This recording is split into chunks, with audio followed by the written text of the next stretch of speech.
মালিক তোমার প্রতি বড় খুশি। আসিয়া যেমন কথা তেমন কাজ। এবার ফেরাউনকে বলে, ফেরাউন আমাকে ফাঁসির স্থানে নাও। যখন ফেরাউন ওই ফাঁসির স্থানে আসিয়াকে নিতেছে, হঠাৎ করে আসিয়া আসমানের দিকে তাকাইয়া বলে, মালিক আমি আপনার উপর ঈমান আনার কারণে এই ফেরাউন আমাকে ফাঁসি দিতেছি। হায় আল্লাহ, আপনি এই জালিমের হাত থেকে আমাকে রক্ষা করে, আর ওই জান্নাতের ভিতরে আপনার পাশে একটা ঘর বানিয়ে দেন। আসিয়ার দোয়া তো মালিকের দরবারে কবুল হয়ে গেছে। এই কথা বলিয়া আসিয়া বলে, নাও আমাকে ফাঁসির স্থানে নাও। আবারও যখন ফাঁসির স্থানে নিতেছেন, আবারও আসমানের দিকে তাকায় দেখে হাজার হাজার আল্লাহ তাআলার রহমতের ফেরেশতা আসিয়াকে স্বাগতম জানাইতেছি। এবার আসিয়া মুস্কি মুস্কি হাসতেছে। ফেরাউন বলে, আসিয়া দেখলাম এতক্ষণ পর্যন্ত কান্না করতেছো, এখন কেন হাসতেছো? আসিয়া বলে, রে জালেম, তুই তো ওই আমার সেই মালিকের প্রতি আমি ঈমান আনলাম, তুই মালিককে চিনিস না। আমি ওই মালিকের প্রতি ঈমান আনার কারণে তোর মতো ফেরাউন আমাকে ফাঁসি দিতেছো। দেখ আমার আল্লাহর রহমতের ফেরেশতারা হাজির। দেখ যে মালিকের প্রতি ঈমান আনার কারণে তুই আমাকে ফাঁসি দিতেছো। দেখ ওই আল্লাহর কর্মচারীরা আমাকে স্বাগতম জানাইতেছে। এই কথা বলিয়া বলে, রে ফেরাউন আমাকে তাড়াতাড়ি ফাঁসি দে, আমার তো আর সহ্য হইতেছে না, আমি ওই মালিকের সঙ্গে সাক্ষাতে যাব। আসিয়াকে যখন ফেরাউন ফাঁসি দিল, সাথে সাথে আল্লাহ তাআলা রহমতের ফেরেশতা পাঠাইয়া রূহটাকে জান্নাতে ঢুকাইয়া দিল। তো আমি আল্লাহ আমার বান্দাদের চেহারা খানা বানাইব। সুবহানাল্লাহ। কেমনে সেই মালিকের সঙ্গে নাফরমানি করো? যেই মালিক আসমান বানাইলো, যেই মালিক জমিন বানাইলো, যেই মালিক দুনিয়া বানাইলো, যেই মালিক তোমার মতো আমার মতো বান্দাকে বানায় দিল, এত মায়া করে তোমার মতো আমার মতো বান্দাকে আল্লাহ বানাইলো। আজকে তুমি একটু পরিমাণ যখন তোমার বয়সটা হয়ে যায়, তুমি যখন অবুঝ অবস্থায় দুনিয়ার মধ্যে ছিলা, তোমার মা তোমাকে লালন পালন করতো ঠিক, কিন্তু তোমার মাকে দিয়া মালিক তোমাকে লালন পালন করাইতো।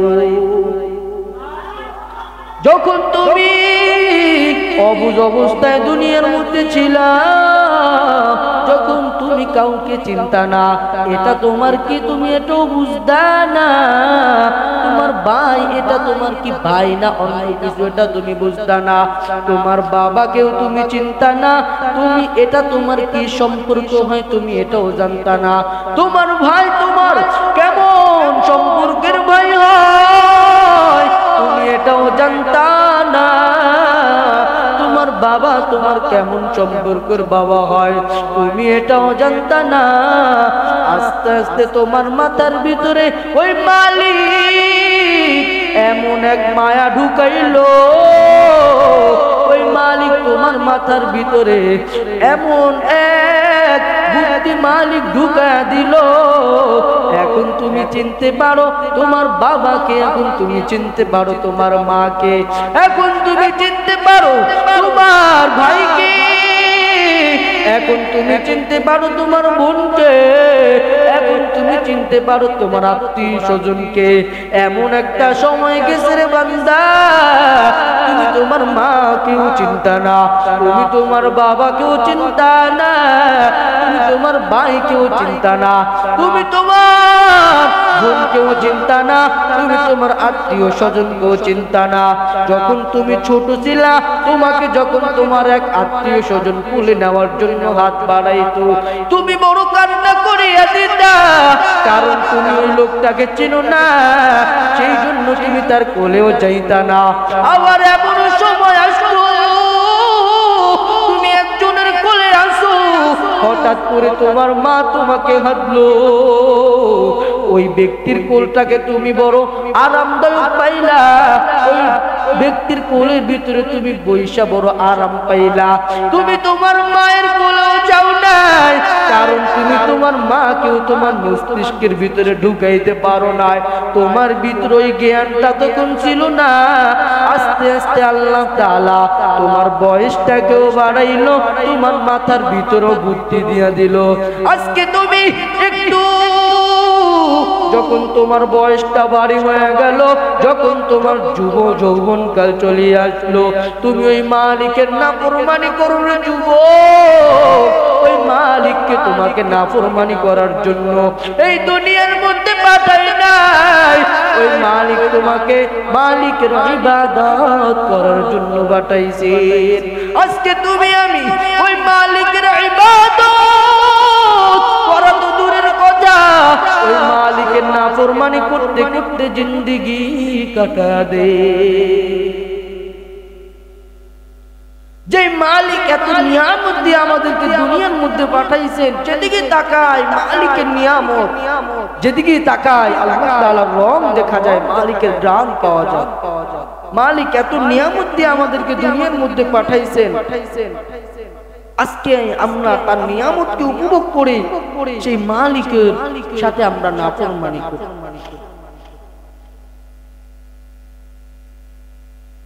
আল্লাহ বলে, বান্দা তোমাদেরকে আমি নিয়ামত দিয়েছি,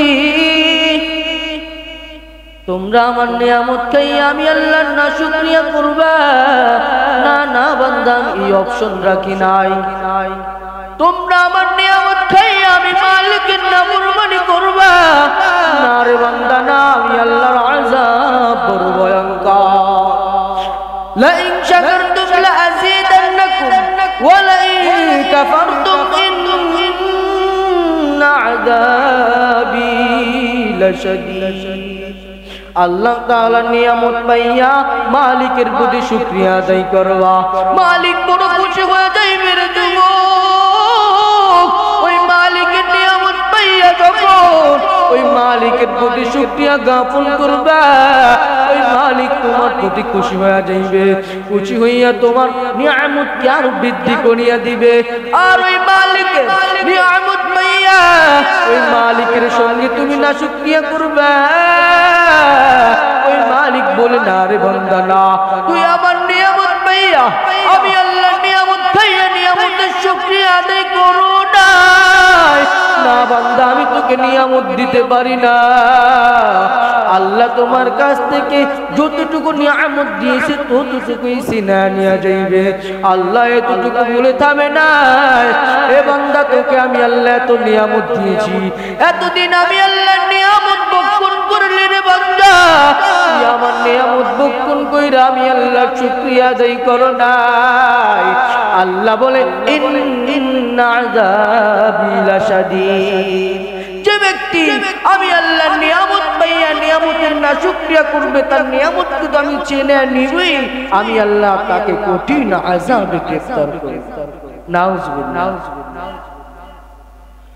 হে বান্দা, মালিকের নিয়ামত পাইছো, মালিকের নিয়ামতকে তুমি ভক্ষণ করেছো, সাথে সাথে ওই মালিকের দরবারে আলহামদুলিল্লাহ।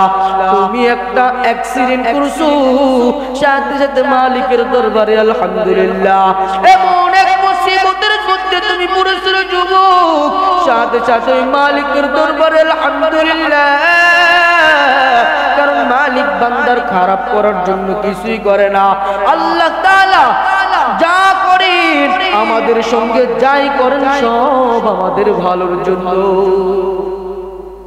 তো আল্লাহ তাআলা আমাদের বিপদের সময়ও মালিকের আলহামদুলিল্লাহ বলতে হবে, আমাদের সুখের সময়ও মালিকের শুকরিয়া জ্ঞাপন করতে হবে আলহামদুলিল্লাহ।